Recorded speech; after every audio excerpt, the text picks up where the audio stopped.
Halo teman pemilih, senang sekali bisa bertemu kembali bersama saya host Yulia yang akan memandu acara podcast KPU Kabupaten Pati, The Podcast Demokrasi Bumi Pati.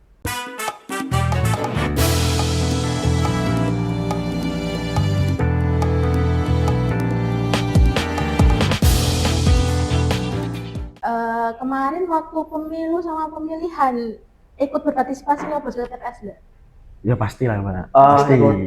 Ya, Nah kemarin ada nggak kebingungan nih kalau di pemilu ya, pemilu kan kemarin nyoblos presiden, wakil presiden, terus sama calon anggota legislatif seperti DPR. Nah kemarin ada kebingungan nggak?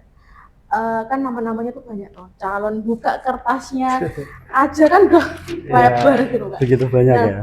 itu dari mas-masnya kemarin ada kebingungan nggak dari pemilihan gitu? Kalau bupati mungkin nggak kebingungan ya karena kan calonnya udah jelas ada 3, terus mungkin juga dari kandidatnya itu kita sudah kenal, sudah tahu sebelumnya.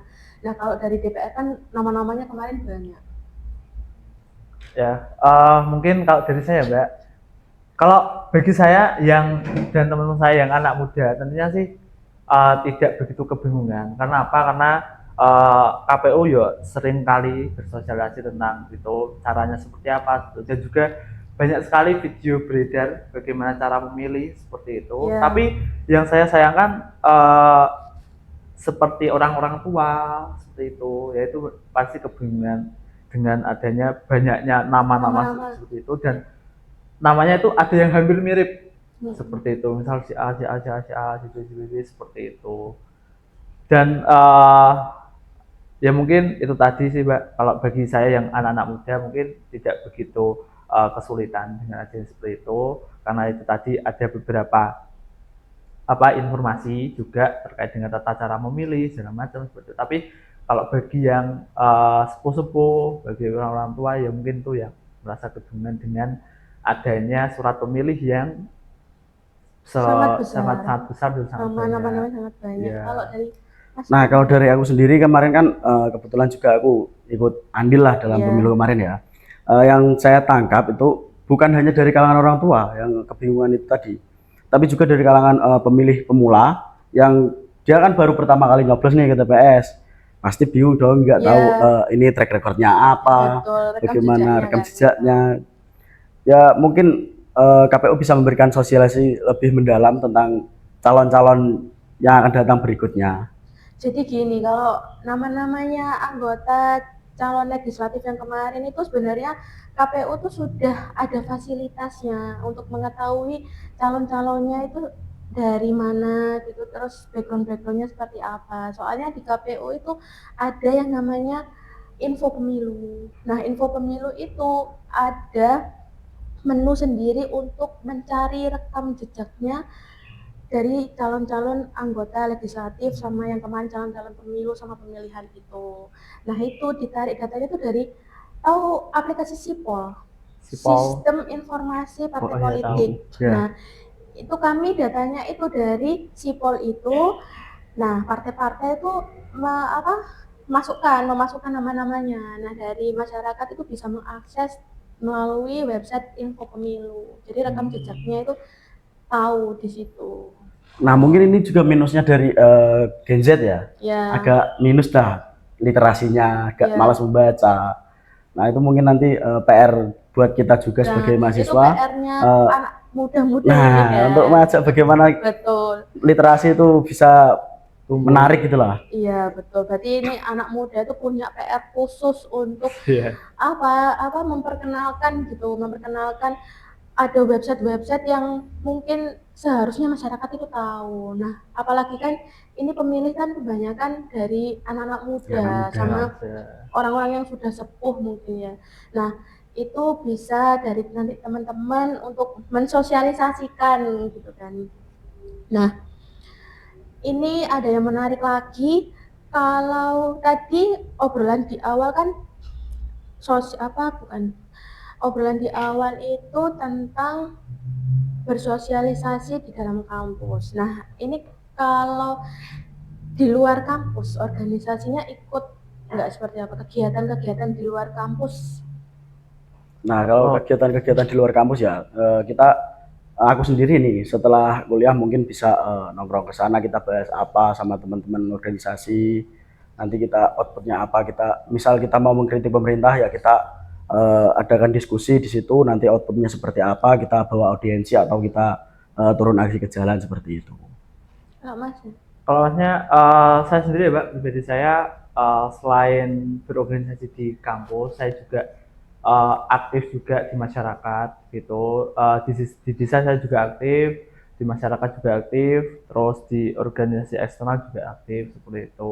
Organisasi eksternalnya apa? Banyak contoh organisasi kemahasiswaan, terus organisasi masyarakat seperti Karang Taruna seperti itu. kemarin ikut enggak PPK atau PPS mendaftar PPK dan PPS. Iya ikut. Mas Saya ikut, kebetulan ikut ikut. kemarin. Kalau Mas ini ikut PPK pemilu atau pemilihan? Kalau saya kemarin sedikit flashback ke belakang ya, Mbak.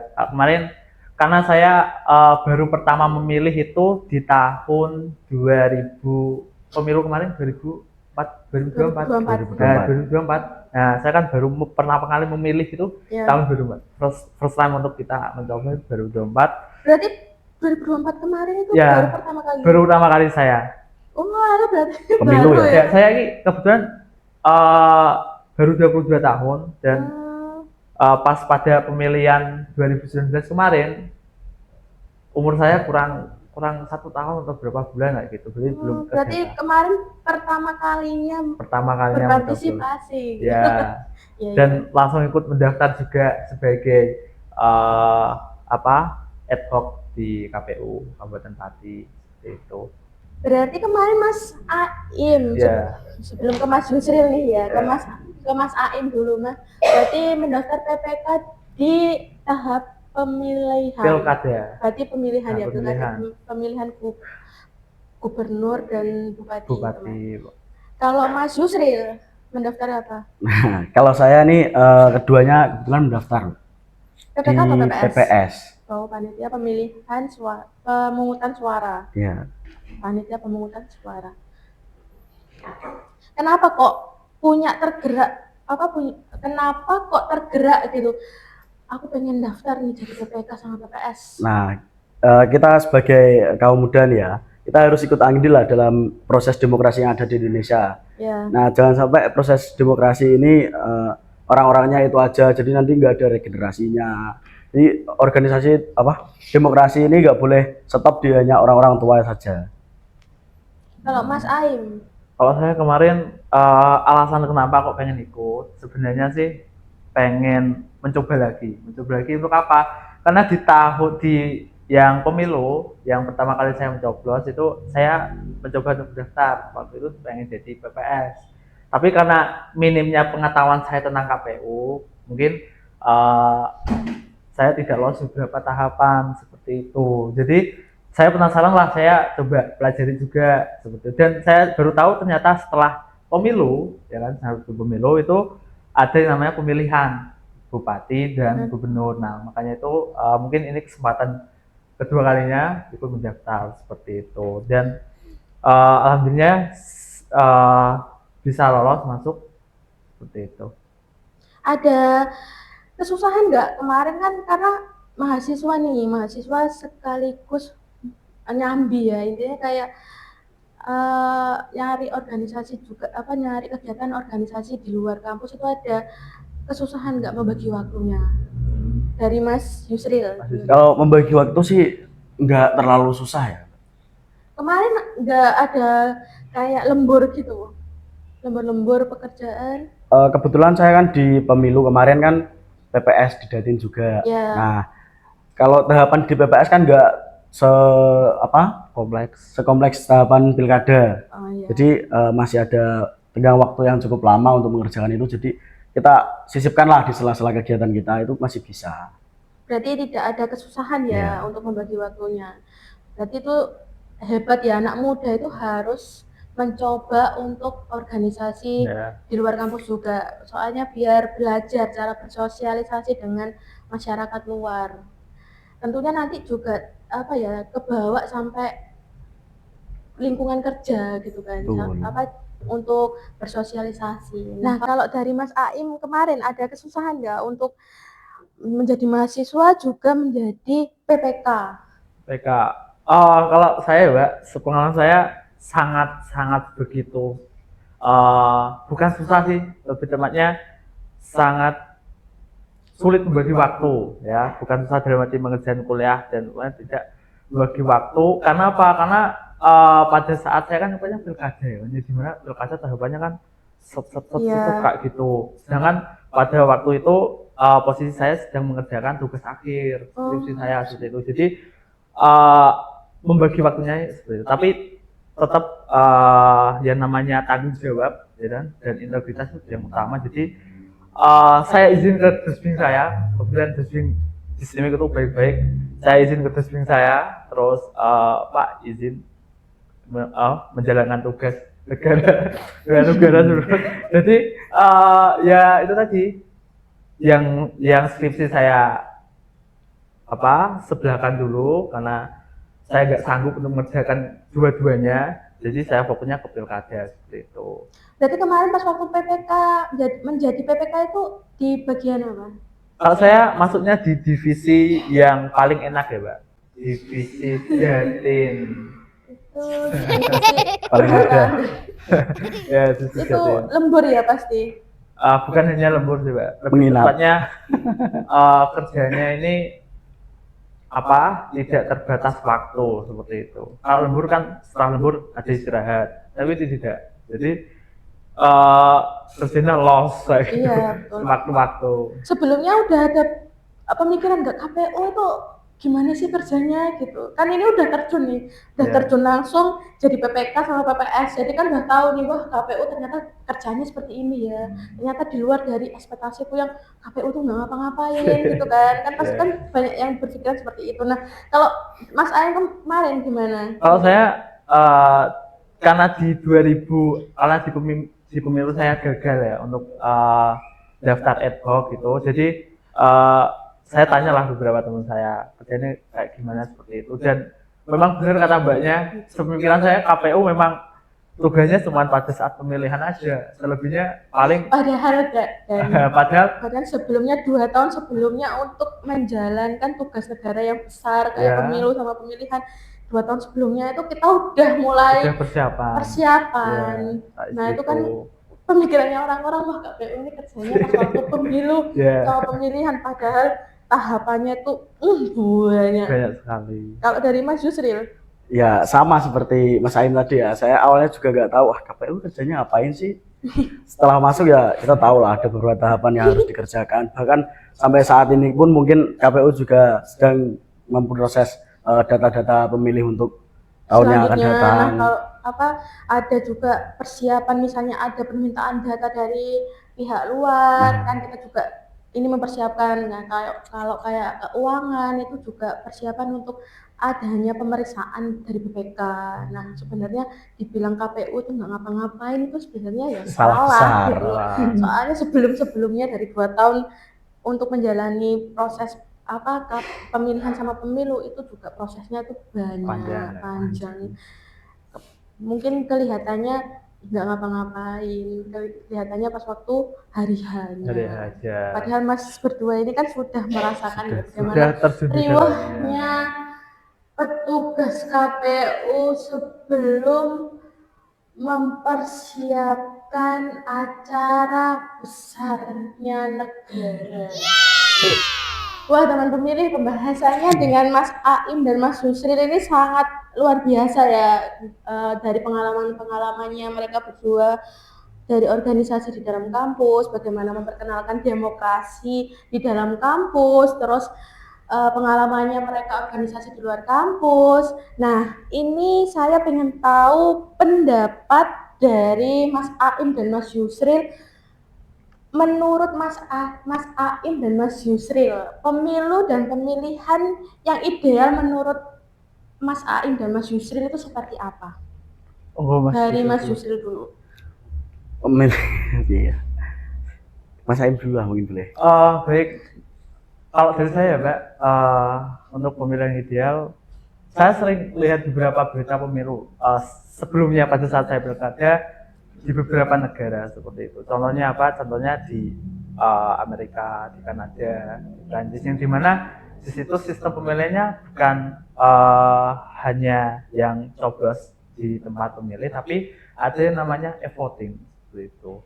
Nah, gunanya apa e-voting? Di lain sisi untuk memberikan efektivitas dan fleksibilitas, tapi e-voting juga menurut saya lebih menekan dari segi kecurangan seperti itu. Karena tidak bisa dipungkiri kecurangan di tempat pemilihan seperti itu biasanya sering terjadi rawan seperti itu. Jadi menurut saya apa yang lebih baik untuk pemilu dan pemilihan mungkin kalau bisa menggunakan e-voting atau sistemnya kombinasi seperti itu, e-voting dan manual seperti itu. Kalau dari Mas Yusril? Nah kalau dari aku ya, pemilihan yang ideal itu kalau di Indonesia itu masih agak susah ya, karena praktek-praktek money politik itu masih sering terjadi. Dari masyarakatnya juga mudah untuk dipengaruhi dari money politik itu tadi. Nah mungkin kedepannya bagaimana caranya money politik ini bisa berkurang lah. Kalau menghilangkan itu kan prosesnya lama ya. Jadi mungkin sosialisasinya itu tentang calon-calon itu tadi lebih mendalam agar masyarakat ini melek calon yang aku pilih ini seperti apa sih, 5 tahun ke depan aku akan bawa kemana gitu. Nah ini untuk teman-teman pemilih yang masih muda-muda nih Mas. Ya. Nah, ada pesan-pesan nggak untuk teman-teman pemilih nanti, kan yang meneruskan kan pasti anak-anak muda. Ya. Nah ada pesan-pesan untuk teman-teman nggak nanti yang nonton podcast KPU Kabupaten Pati? Nah kalau dari aku ya, pesan untuk teman-teman pemilih itu kita lebih melek lagi tentang calonnya itu seperti apa. Jangan hanya wah ini cantik tak pilih, wah ini ganteng tak pilih. Kita harus tahu lah dia track recordnya seperti apa, dia berpolitik seperti apa. Nah kita harus mencari info terlebih dahulu sebelum memilih. Kalau dari Mas Aim? Kalau saya pesan-pesan untuk anak muda ya Pak, untuk anak muda yang di luar sana, yang pertama jangan apatis terhadap yang namanya pemilihan gitu, karena kita ini anak muda ya, sekarang penduduk di Indonesia yang paling banyak kan Gen Z ya, Iya, kan? betul. Gen Z, Gen Z. ada Nanti Gen milenial Alpha juga juga. seperti itu. Jadi apa yang kita pilih itu yang menjadi tanggung jawab kita seperti itu. Jadi apa yang kita pilih pasti berdampak baik, buruknya itu terhadap diri kita sendiri seperti itu. Jadi yang paling utama jangan apatis, jangan nggak mau aku pemilihan ini kayak ada uangnya tak nggak ada ya udah, nggak, jangan seperti itu ya. Soalnya itu satu suara itu sebenarnya sangat berharga berdampak gitu kan, sangat berharga banget. Nah teman pemilih, ini ada pertanyaan yang sangat luar biasa dari teman-teman di medsos ya Mas, karena kan ini dari kalangan mahasiswa ya, jadi mereka mungkin ingin tahu pendapatnya dari Mas Aim dan Mas Yusril terkait dengan adanya pemisahan pemilu nasional dan pemilu lokal. Itu nantinya kan akan diberikan waktu jaraknya 2 tahun, maksimal 2,5 tahun. Nah ini pendapatnya dari Mas Aim dan Mas Yusril bagaimana? Karena kan sebelumnya sudah dijelaskan ya bahwa Mas Aim dan Mas Yusril ini sudah punya pengalaman di penyelenggara pemilu jadi PPK sama PPS kemarin. Dari Mas Yusril dulu. Nah kalau menurut aku ya, dari pemisahan itu tadi kayaknya itu akan menjadi lebih baik ya, karena buat pemilih pemula atau pemilih yang sudah usianya sudah lanjut itu akan menjadi mudah. Jadi untuk di skala nasional nanti kan nggak tergabung dengan yang daerah, jadinya calon-calon yang ada terpampang di kertas suara ini berkurang, jadinya gampang lah untuk mereka milih, nggak bingung gitu. Kalau dari Mas Aim? Kalau dari saya melihat putusan itu ya, putusan itu kan dibuat karena ingin meminimalisir yang namanya salah coblos atau seperti apa menurut saya, karena banyaknya sekali surat-suara seperti itu, dan menurut saya hal itu termasuk inovasi atau gagasan yang cukup bagus. Kenapa? Karena eh, yang saya tahu ya dari pengalaman saya, tahapan pemilu itu kan panjang. Ya, Sedangkan setelah pemilihan presiden, langsung dilanjut pemilu serentak kan kayak persiapannya kurang seperti itu. Nanti malah muncul gejolak-gejolak lagi seperti yang kemarin ada di beberapa kota yang ada pemungutan suara ulang seperti itu kan mungkin karena KPU di tempat itu kan kurang siap gitu karena waktu yang diberikan sangat pendek. Tapi kalau ada putusan itu tadi yang jangka waktunya maksimal 2,5 tahun itu mungkin lebih bagus karena itu tadi KPU diberi waktu sedang untuk mempersiapannya dengan baik gitu. Kalau awalnya baik pasti outputnya baik seperti itu. sudah. Nah, ini kan udah obrolan yang terakhir ya, maksudnya udah mau selesai. Sebenarnya juga saya tidak mau berpisah. Agak dramatis. Sama berarti ya Pak. Sama. Karena kan kayaknya masih sebentar gitu ngobrolnya ya. Nah, ini pertanyaan terakhir nih. Pengen tahu pendapatnya dari Mas Aim dan Mas Yusril. Harapannya untuk KPU kedepannya bagaimana? Dari Mas Aim dulu. Kalau dari saya sebelum saya kasih pendapat saya ucapkan terima kasih kepada KPU karena di pilkada kemarin sudah memberi kesempatan bagi kami anak-anak muda untuk apa? Untuk melanjutkan demokrasi seperti itu menjadi badan ad hoc yang dimana itu adalah kesempatan yang besar seperti itu. Jadi dulu yang saya pikir wah KPU memilihnya orang-orang tua saja yang berpengalaman macam tidak berkesempatan. Tapi pada faktanya di KPU Kabupaten Pati ini sangat memberi kesempatan bagi anak-anak muda seperti saya dan beberapa teman saya itu memberi kesempatan luar biasa untuk menjadi bagian dalam pesta demokrasi, ikut serta untuk menyukseskan seperti itu. Belum? Baik, terima kasih Mas Aim dan Mas Yusril sudah disempatkan hadir di sini. Dan obrolan kali ini sangat luar biasa dan bisa membuka wawasan untuk teman-teman yang nonton nantinya di podcast KPU Kabupaten Pati. Terima kasih, saya ucapkan sekali lagi dan semoga sukses untuk Mas Aim dan Mas Yusril ke depannya.